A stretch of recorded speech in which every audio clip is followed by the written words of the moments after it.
Money growth in the economy is at the lowest since records began. That means no one is taking out loans, no one's taking out mortgages, and there's a really specific bit about mortgages here that I need you to focus on.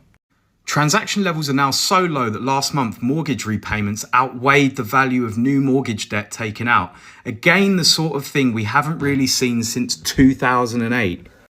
And we all know what happened in 2008, the great financial crisis, where the housing market and banks literally melted down. I really believe that the economy has turned the corner and we're heading in the right direction. 3 days later. The UK economy is in recession. We always expected growth to be weaker while we prioritise tackling inflation. That means higher interest rates.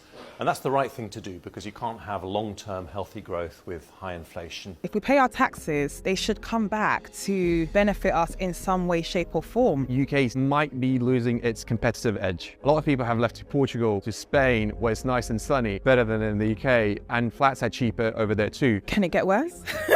I hope not. Britain has entered a recession as families continue to be battered by the cost of living crisis. The economy shrunk 0.3% in the final 3 months of 2023, marking a technical recession with 2 consecutive quarters of negative growth. Rishi Sunak claims that he has a plan, but the plan is not working. So it's been announced today that the UK is officially in a recession. Now, that probably is a little bit debatable as to whether or not it's just happened now or before the cost of living, in the cost of living, or even if we ever fully recovered from the recession in 2020 on the back of COVID. So this will concern a lot of people because they'll be thinking job losses, they'll be thinking hard times. See? UK economy in recession as households cut spending. It's because we ain't got nothing left to spend. We ain't got nothing left to spend. The little money we got, inflation's namming it up. The shopping is through the roof, yeah? And landlords are charging us a bomb. We ain't got a choice about cutting spendings. Spendings cut us. That's what happens, spendings cut us. GDP fell by 0.3%. Collapse. Is the UK in recession and what does it mean for you? The UK economy slipped into a recession at the end of 2023 according to official figures. The country's gross domestic product, or GDP, fell by a worse than expected 0.3% between October and December last year. It follows a decline of 0.1% in the previous 3 months. This means that the UK has entered what we call a technical recession, where a country's GDP falls for 2 or more quarters in a row. So what is a recession and what does it mean for you? A recession is a significant decline in economic activity and it can last for months or even years, according to Forbes. There are lots of reasons why a recession can happen, from sudden economic shock to too much inflation, excessive debt, to technological change. Typically during a recession, we see unemployment levels rise, pay and benefits often see cuts, and investments like stocks, bonds and property often lose money. Guys, can someone explain to me why the UK is in a recession and I still don't have a proper job? Like, everything is going up, but my mental health is going down. Like, what is going on? Like, I've never been so stressed in my life and I have so much to pay for. Like, it's actually a problem. So if anyone that has a job that's hiring, please let me know. Like, I actually don't care at this point. Bartender, office job, warehouse, I don't care. I've done it all before and I'll do it again. I'll even commute to London. Like, I don't care. Like, I actually feel like nothing is enough. And even if I had like a job already on the side, it's not enough. I need at least 3 jobs at this point and it's actually sad. So the UK has officially entered into a recession amid signs that interest rate hikes are starting to hit the economy. Now, a recession is defined by 2 consecutive 3-month periods or quarters where the economy contracts rather than grows. Now, what does this mean for the everyday people? Well, it could prompt the interest rate setters at the Bank of England to bring down interest rates sooner and accordingly make borrowing slightly less costly, as there are signs that their increases are hitting the economy in a negative way. But the data overall was very bad news for the Prime Minister Rishi Sunak and the Conservatives, who made growing the economy one of their 5 key pledges. Now, how many of their key pledges and promises that they keep making to the British people and not delivering on is another video all in itself, but I'm pretty sure this is something we're all fucking used to by now.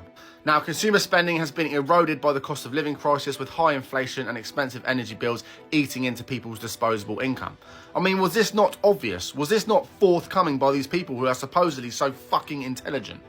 By creating a cost of living crisis that is man-made, it is created by greed, and making people be in a situation where their disposable income is next to nothing and they can't physically afford to live, of course it's going to have an effect on consumer spending, which in turn has an effect on the economy.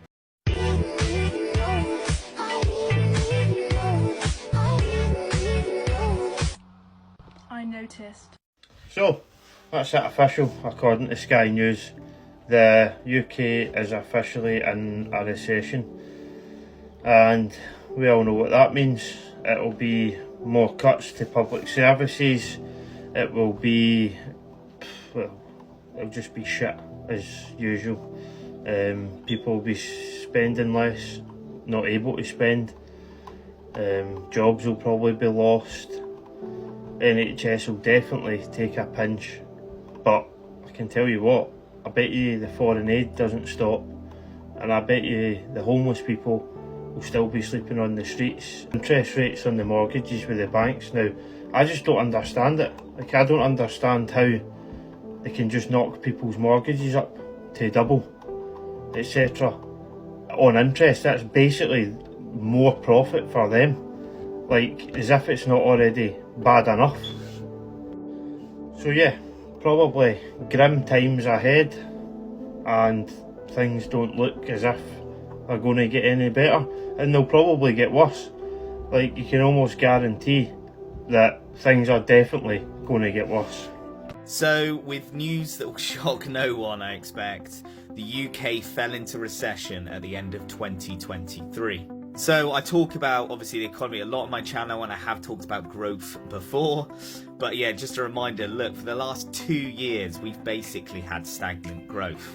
There's obviously the most recent quarter's data, negative 0.3%, and there's the quarter before, negative 0.1%. So that does mean we're in a recession, as a recession needs 2 consecutive quarters of negative GDP. So looking into the most recent quarter's data, there it is, obviously down negative 0.3%. Our biggest area of the economy, services, is actually down 0.2%. But look at the others, production down 1%. And of course, the construction industry has been suffering massively. High interest rates certainly isn't helping that industry, and it's down negative 1.3%. Just got a little bit of news before I go off for the day. And this should come as no surprise to anyone. The one thing that Rishi Sunak seems to have been an expert at is lying about the UK going into recession, which, as most of us will, who live here will understand, happened a good couple of years ago. Essentially, Rishi Sunak has not just inflated life in the UK, so increased inflation. He has also lied about types of inflation. So they've put through all of these weird things like, oh, we are basing our inflation results on everything except rent, or everything except mortgages, or everything except food and drink, etc., etc. Basically, those things that really, really impact us when it comes to inflation. So it will come as no surprise to anyone that lives in the UK that the UK is in recession. But the idea that the UK has not been in recession for some time is, of course, laughable. The UK's finished. This UK place, this United Kingdom is not even united. The UK is one big sitcom, one big joke, one big crossover episode of Bridgerton, Love Island, EastEnders and Black Mirror. Even That's So Raven. So in a shock to absolutely nobody, the UK has entered into a recession. After 14 years of the Tories mismanaging the economy, we're here. And Prime Minister Rishi Sunak might have talked a good game about how he's halved inflation, but that just means the price of everything's going up, just not as quickly as it was last year. Unlike people's wages, which are stagnating. And yeah, he might have inherited a mess, But it was a Conservative Prime Minister before him, Liz Truss, who was in charge of the country. And before Liz Truss was Prime Minister, Rishi Sunak was Chancellor of the Exchequer, the man supposedly responsible for the economy. But, as I'm sure you'll remember, instead of doing his job, he was too busy attending those boozy parties during lockdown, which he got fined for. A recession is bad news for everyone. It can cause businesses and shops to have to close down, causing unemployment, and make it harder to find work or to get pay rises to keep up with inflation. It usually makes it harder for people to get loans or mortgages, and so many people are already struggling with those things because of soaring mortgage rates. Sunak needs to stop hiding from the public